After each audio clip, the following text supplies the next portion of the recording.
بسم اللہ الرحمن الرحیم۔ ہم کو حمیدی نے یہ حدیث بیان کی، انہوں نے کہا کہ ہم کو سفیان نے یہ حدیث بیان کی، وہ کہتے ہیں کہ ہم کو یحییٰ بن سعید انصاری نے یہ حدیث بیان کی، انہوں نے کہا کہ مجھے یہ حدیث محمد بن ابراہیم سے حاصل ہوئی، انہوں نے اس حدیث کو علقمہ بن وقاص سے سنا۔ ان کا بیان ہے کہ میں نے مسجد نبی میں رسول اللہ صلی اللہ علیہ وسلم پر حضرت عمر بن خطاب رضی اللہ عنہ کی زبان سے سنا، وہ فرما رہے تھے کہ میں نے جناب رسول اللہ صلی اللہ علیہ وسلم سے سنا، آپ صلی اللہ علیہ وسلم فرما رہے تھے کہ تمام اعمال کا دار و مدار نیت پر ہے، اور ہر عمل کا نتیجہ ہر انسان کو اس کی نیت کے مطابق ہی ملے گا۔ پس جس کی ہجرت ترک وطن دولت دنیا حاصل کرنے کے لیے ہو یا کسی عورت سے شادی کرنے کی غرض سے ہو، بس اس کی ہجرت انہی چیزوں کے لیے ہوگی جن کے حاصل کرنے کی نیت سے اس نے ہجرت کی ہے۔ صحیح بخاری حدیث نمبر 1۔ ہم کو عبداللہ بن یوسف نے حدیث بیان کی، ان کو مالک نے حسام بن عمرہ کی روایت سے خبر دی، انہوں نے اپنے والد سے نقل کی، انہوں نے ام المومنین حضرت عائشہ صدیق رضی اللہ تعالیٰ عنہ سے نقل کی، آپ نے فرمایا کہ ایک شخص حارث بن حشام نامی نے حضرت صلی اللہ علیہ وسلم سے سوال کیا تھا کہ یا رسول اللہ، آپ پر وحی کیسے نازل ہوتی ہے؟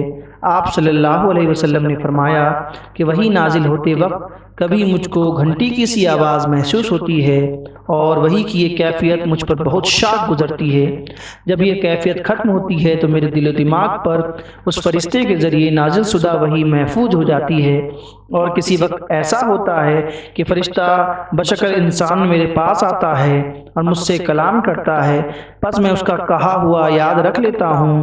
حضرت عائشہ رضی اللہ عنہ کا بیان ہے کہ میں نے سخت کڑاکے کی سردی میں حضرت صلی اللہ علیہ وسلم کو دیکھا ہے کہ آپ صلی اللہ علیہ وسلم پر وحی نازل ہوئی، اور جب اس کا سلسلہ موقوف ہوا تو آپ صلی اللہ علیہ وسلم کی پیشانی پسینے سے سرابور تھی۔ صحیح بخاری حدیث نمبر 2۔ ہم کو یحییٰ بن بکیر نے یہ حدیث بیان کی، وہ کہتے ہیں کہ اس حدیث کو ہم کو لیث نے خبر دی، لیث عقیل سے روایت کرتے ہیں، عقیل ابن صحاب سے، اور وہ عروہ بن زید سے، وہ ام المومنین حضرت عائشہ رضی اللہ تعالیٰ عنہ سے نقل کرتے ہیں کہ انہوں نے بتلایا کہ حضرت صلی اللہ علیہ وسلم پر وحی کا ابتدائی دور اچھے سچے اور پاکیزہ خوابوں سے شروع ہوا۔ آپ صلی اللہ علیہ وسلم خواب میں جو کچھ دیکھتے وہ صبح کی روشنی کی طرح صحیح اور سچا ثابت ہوتا۔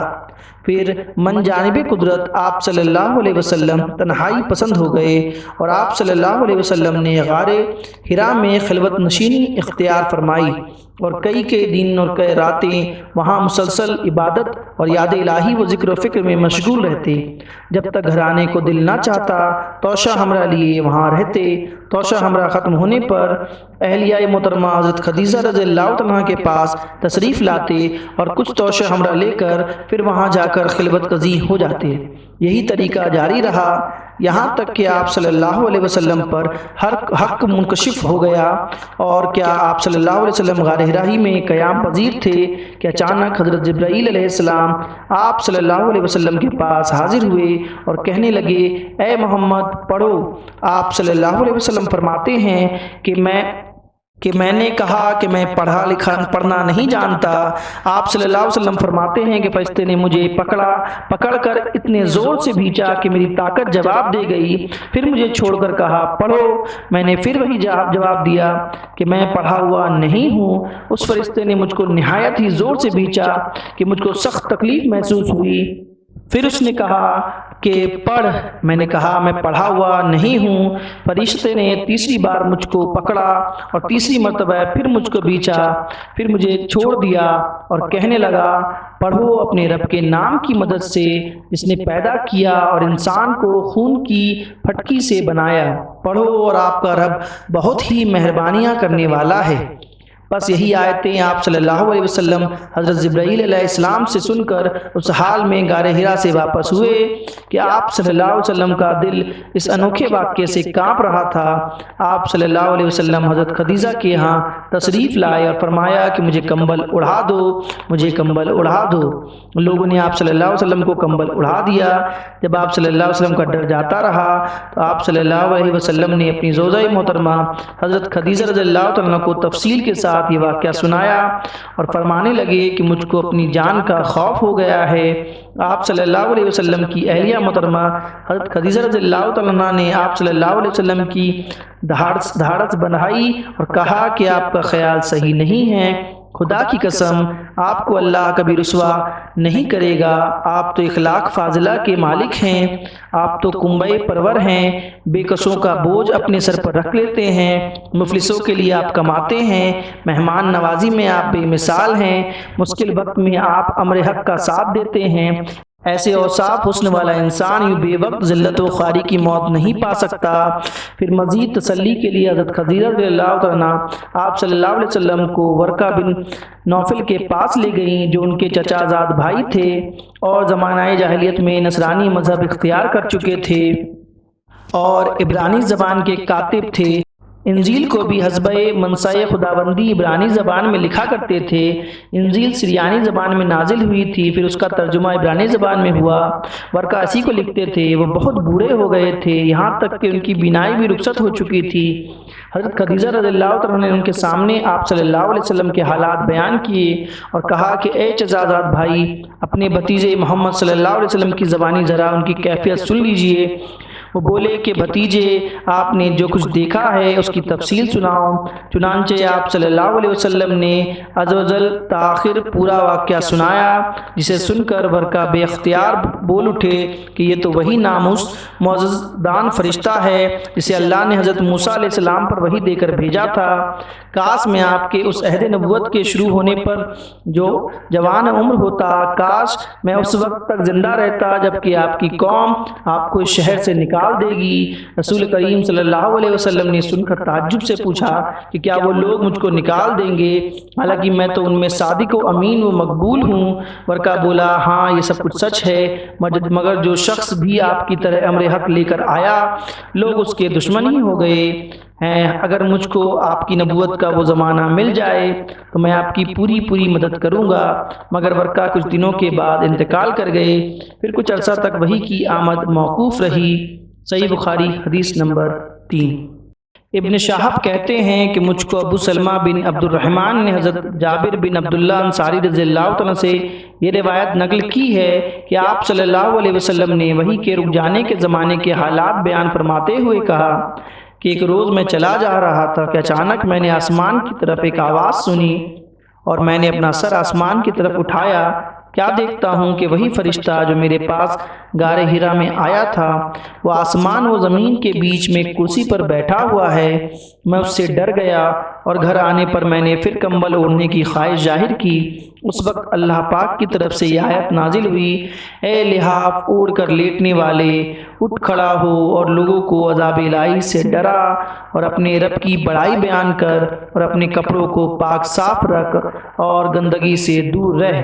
اس کے بعد وہی تیزی کے ساتھ پے در پے آنے لگی۔ اس حدیث کو یحییٰ بن بکیر کے علاوہ لیث بن سعد سے عبداللہ بن یوسف اور ابو صالح نے بھی روایت کیا ہے اور عقیل کے علاوہ زہری سے بلال بن رداد نے بھی روایت کیا ہے۔ صحیح بخاری حدیث نمبر 4۔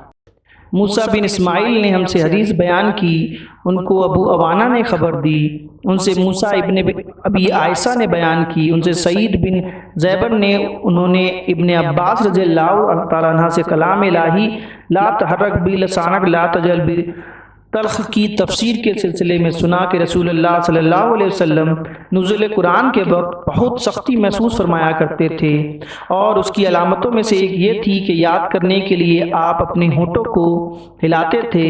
ابن عباس رضی اللہ عنہ نے کہا، میں اپنے ہونٹ ہلاتا ہوں جس طرح آپ ہلاتے تھے۔ سعید کہتے ہیں، میں بھی اپنے ہونٹ ہلاتا ہوں جس طرح ابن عباس رضی اللہ عنہ کو میں نے ہلاتے دیکھا۔ پھر انہوں نے اپنے ہونٹ ہلائے۔ پھر یہ آیات اتری کہ محمد قرآن کو جلد جلد یاد کرنے کے لیے اپنی زبان نہ ہلاؤ، اس کا جمع کر دینا اور پڑھ دینا ہمارا ذمہ ہے۔ حضرت ابن عباس رضی اللہ عنہ کہتے ہیں، یعنی قرآن آپ صلی اللہ علیہ وسلم کے دل میں جمع دینا اور پڑھ دینا ہمارا ذمہ ہے، پھر جب ہم پڑھ چکے تو اسے پڑھے ہوئے کو اتباع کرو۔ ابن عباس عباس رضی اللہ تعالیٰ عنہ فرماتے ہیں کہ آپ صلی اللہ علیہ وسلم کو اس کو خاموشی کے ساتھ سنتے رہو، اس کے بعد مطلب سمجھا دینا ہمارا ذمہ ہے، پھر یقیناً یہ ہماری ذمہ داری ہے کہ آپ اس کو پڑھو، یعنی اس کو محفوظ کر سکو۔ چنانچہ اس کے بعد جب آپ کے پاس حضرت جبرائیل علیہ السلام وحی لے کر آتے تو آپ توجہ سے سنتے، جب وہ چلے جاتے تو رسول اللہ صلی اللہ علیہ وسلم اس وحی کو اس طرح پڑھتے جس طرح حضرت جبرائیل علیہ السلام نے اسے پڑھا تھا۔ صحیح بخاری حدیث نمبر 5۔ ہم کو عبدان نے حدیث بیان کی، انہیں عبداللہ بن مبارک نے خبر دی، ان کو یونس نے، انہوں نے زہری سے یہ حدیث سنی، ہم سے بشر بن محمد نے یہ حدیث بیان کی، ان سے عبداللہ بن مبارک نے، ان سے یونس اور محمد دونوں نے زہری سے روایت کی۔ پہلی سند کے مطابق زہری سے عبید اللہ بن عبداللہ نے، انہوں نے حضرت ابن عباس رضی اللہ تعالیٰ عنہ سے یہ روایت نقل کی ہے۔ رسول اللہ صلی اللہ تعالیٰ علیہ وسلم سب لوگوں سے زیادہ سخی تھے، اور رمضان میں جبرائیل علیہ السلام آپ صلی اللہ علیہ وسلم سے ملتے، بہت ہی زیادہ جود و کرم فرماتے۔ جبرائیل علیہ السلام رمضان کی ہر رات میں آپ صلی اللہ علیہ وسلم سے ملاقات کرتے اور آپ صلی اللہ علیہ وسلم کے ساتھ قرآن کا دورہ کرتے۔ عرض ان حضرت صلی اللہ علیہ وسلم لوگوں کو بھلائی پہنچانے میں بارش لانے والی ہوا سے بھی زیادہ جود و کرم فرمایا کرتے تھے۔ صحیح بخاری حدیث نمبر 6۔ ہم کو ابو الایمان حکم بن نافع نے حدیث بیان کی، انہیں اس حدیث کی شعیب نے خبر دی، انہوں نے زہری سے یہ حدیث سنی، انہیں عبداللہ بن عبید اللہ بن عتبہ بن مسعود نے خبر دی کہ عبداللہ بن عباس سے ابو سفیان حرب نے یہ واقعہ بیان کیا کہ ہرقل شاہ روم نے ان کے پاس قریش قبیل قافلے میں ایک آدمی بلانے کو بھیجا، اور اس وقت یہ لوگ تجارت کے لیے ملک شام گئے ہوئے تھے، اور یہ وہ زمانہ تھا جب رسول اللہ صلی اللہ علیہ وسلم نے قریش اور ابو سفیان سے ایک وقتی عہد کیا ہوا تھا۔ جب ابو سفیان اور دوسرے لوگ ہرقل کے پاس ایلیا پہنچے جہاں ہرقل نے دربار طلب کیا ہوا تھا، اس کے گرد روم کے بڑے بڑے لوگ علماء و ذرا عمرہ بیٹھے ہوئے تھے۔ ہرقل نے ان کو اپنی اور ترجمان کو بلوایا، پھر ان سے پوچھا کہ تم میں سے کون شخص مدعی رسالت کا زیادہ قریبی عزیز ہے؟ ابو سفیان کہتے ہیں کہ میں بول اٹھا کہ میں اس کا سب سے زیادہ قریبی رشتہ دار ہوں۔ ہرقل نے حکم دیا کہ اس کو میرے قریب لا کر بیٹھاؤ اور اس کے ساتھیوں کو اس کی پیٹھ کے پیچھے بیٹھا دو۔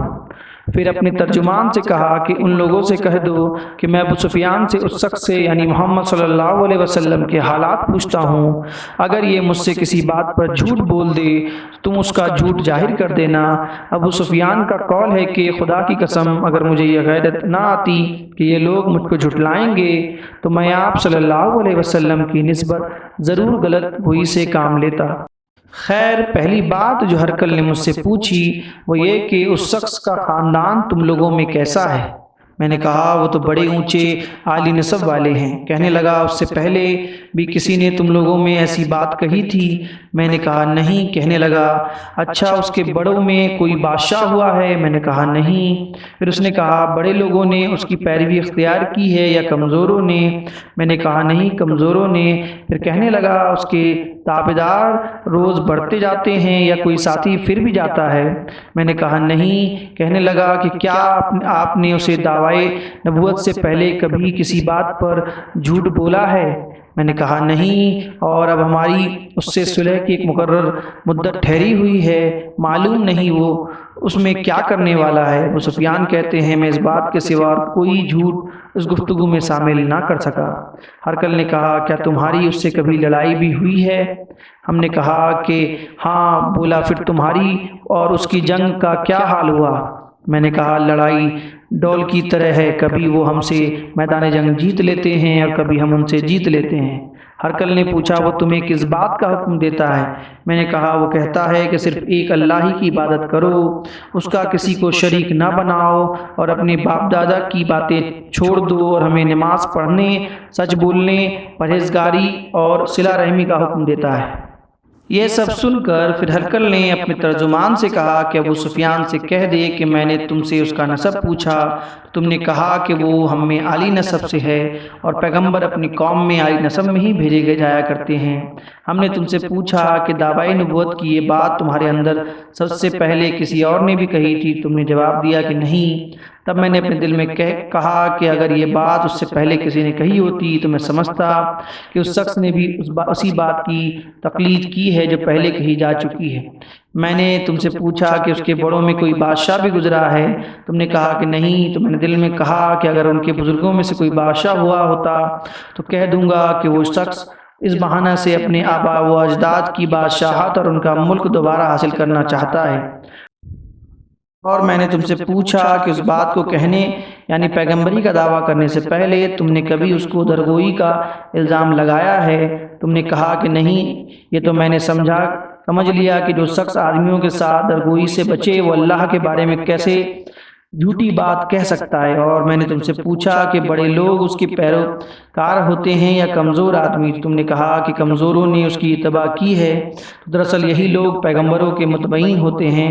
اور میں نے تم سے پوچھا کہ اس کے ساتھی بڑھ رہے ہیں یا کم ہو رہے ہیں؟ تو تم نے کہا کہ وہ بڑھ رہے ہیں، اور ایمان کی کیفیت یہی ہوتی ہے حتیٰ کہ وہ کامل ہو جاتا ہے۔ اور میں نے تم سے پوچھا کہ آیا کوئی شخص اس کے دین سے ناخوش ہو کر مرتد بھی ہو جاتا ہے؟ تم نے کہا نہیں۔ تو ایمان کی خاصیت بھی یہی ہوتی ہے، جن کے دلوں میں اس کی مسرت رچ بس جاتی ہے وہ اس سے لوٹا نہیں کرتے۔ اور میں نے تم سے پوچھا کہ آیا وہ کبھی عہد شکنی کرتے ہیں؟ تم نے کہا نہیں۔ پیغمبروں کا یہی حال ہوتا ہے، وہ عہد کی خلاف ورزی نہیں کرتے۔ اور میں نے تم سے کہا کہ وہ تم سے کس چیز کے لیے کہتے ہیں؟ تم نے کہا کہ وہ ہمیں حکم دیتے ہیں کہ اللہ کی عبادت کرو، اس کے ساتھ کسی کو شریک نہ ٹھہراؤ، اور تمہیں بتوں کی پرستش سے روکتے ہیں، سچ بولنے اور پرہیزگاری کا حکم دیتے ہیں۔ لہٰذا اگر یہ باتیں جو تم کہہ رہے ہو سچ ہے تو ان قریب وہ اس جگہ کا مالک ہو جائے گا جہاں میرے یہ دونوں پاؤں ہیں۔ مجھے معلوم تھا کہ وہ پیغمبر آنے والا ہے، مگر یہ مجھے معلوم نہیں تھا کہ وہ تمہارے اندر سے ہوگا۔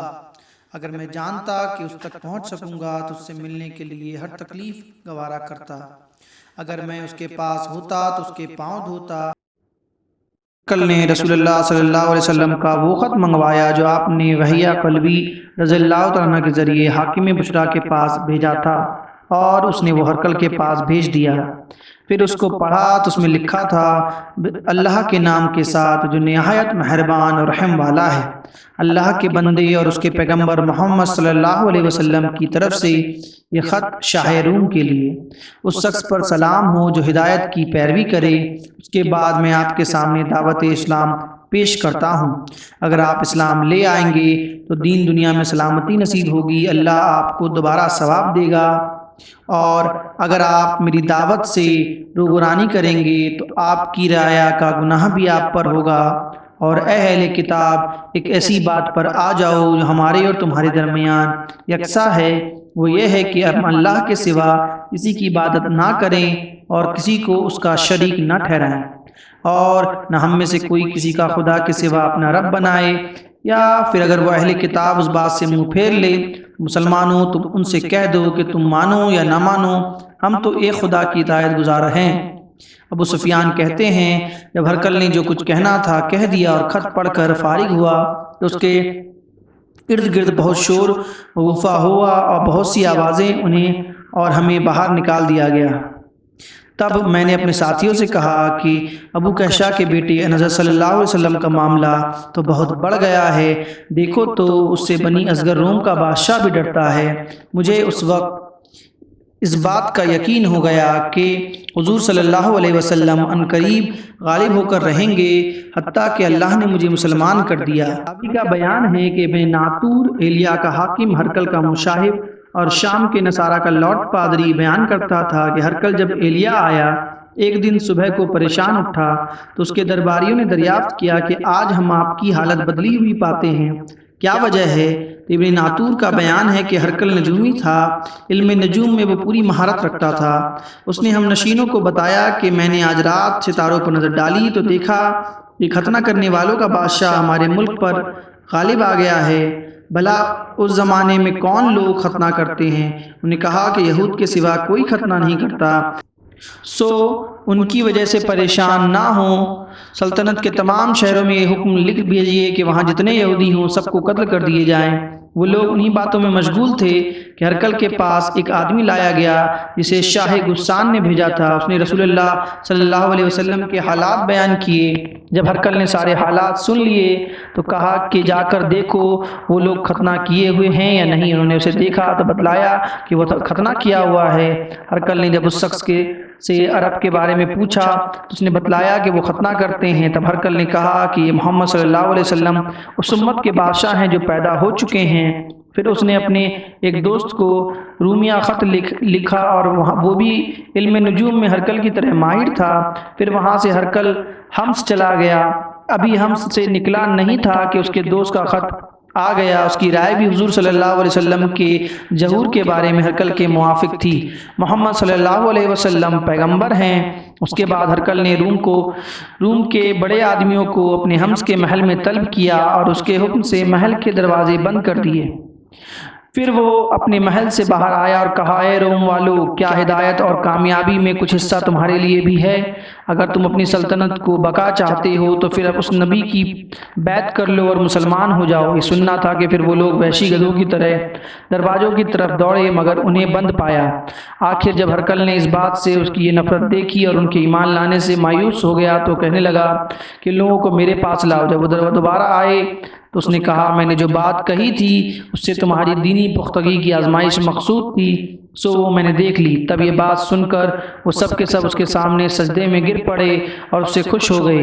بالآخر ہرقل کی آخری حالت یہی رہی، اور ابو عبداللہ کہتے ہیں کہ اس حدیث کو صالح بن کیسان، یونس اور محمد نے بھی زہری سے روایت کی ہے۔ بخاری حدیث نمبر 7۔ عبید اللہ بن موسیٰ نے حدیث بیان کی۔ انہوں نے کہا کہ یہ حنظلہ بن ابی سفیان نے خبر دی۔ انہوں نے اکرمہ بن خالد سے روایت کی۔ انہوں نے حضرت عبداللہ بن عمر رضی اللہ تعالیٰ عنہ سے روایت کی کہ رسول اللہ صلی اللہ تعالیٰ علیہ وسلم نے فرمایا، اسلام کی بنیاد 5 چیزوں پر قائم کی گئی ہے۔ اول، گواہی دینا کہ اللہ کے سوا کوئی معبود نہیں اور بے شک حضرت محمد صلی اللہ تعالیٰ علیہ وسلم اللہ کے سچے رسول ہیں، اور نماز قائم کرنا اور زکوٰۃ ادا کرنا اور حج کرنا اور رمضان کے روزے رکھنا۔ صحیح بخاری حدیث نمبر 8۔ بیان کیا عبداللہ بن محمد جعفی نے، انہوں نے کہا ہم سے بیان کیا ابو عامر اغدا نے، انہوں نے کہا ہم سے بیان کیا سلیمان بن بلال نے، انہوں نے عبداللہ بن دینار سے، انہوں نے روایت کیا ابو صالح سے، انہوں نے نقل کیا حضرت ابو ہریرہ رضی اللہ تعالیٰ عنہ سے، انہوں نے نقل فرمایا جناب نبی کریم صلی اللہ تعالیٰ علیہ وسلم سے، آپ صلی اللہ علیہ وسلم نے فرمایا کہ ایمان کی 60 سے کچھ اوپر شاخیں ہیں، اور حیا اور شرم بھی ایمان کی ایک شاخ ہے۔ صحیح بخاری حدیث نمبر 9۔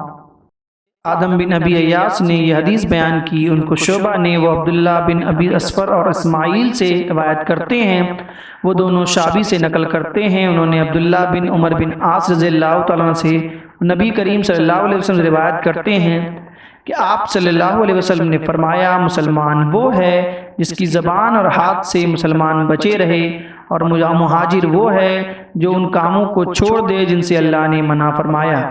صحیح بخاری حدیث نمبر 10۔